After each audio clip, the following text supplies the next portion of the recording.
In today's video, I'm going to teach you how to blur text in PowerPoint the easy way. If you've ever wanted to add a creative touch or obscure text in your PowerPoint presentations, you're in the right place. Let's get you started quickly.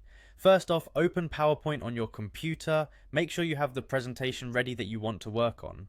Once PowerPoint is open, go to your specific presentation.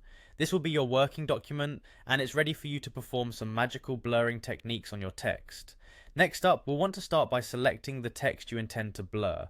Simply copy that text. You can do this by highlighting the desired text, then right-clicking and choosing copy, or using the keyboard shortcut Ctrl+C for a quicker approach. This copied text is something we'll soon transform.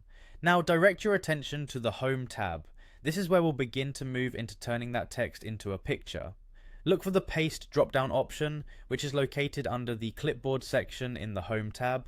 Click on it and you'll see various options. What you're looking for is the option called Paste Special.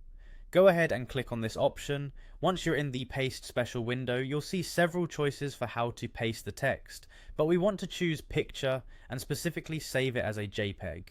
This conversion is crucial as it allows us to treat the text like an image and apply some fun effects to it. Once selected, click OK.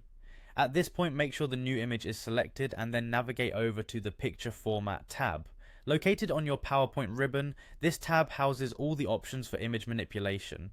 Here, you'll turn the text image into something more visually dynamic. On the left side under Picture Format, you'll find an option labeled Artistic Effects. This is where the real magic happens. Click on it. Within the Artistic Effects drop-down, you'll find a variety of effects to choose from, but today we're focusing on the blur effect. Select Blur and you'll immediately see how it transforms your text into a blurred image.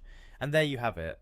Your previously static text is now a visually engaging element in your presentation. This blurred effect can create a focus on other elements or simply serve an artistic purpose. Remember, you can adjust the level of blur if needed, depending on how much you want the text to blend into the background or stand out subtly. Just play around with the settings to fit your creative vision.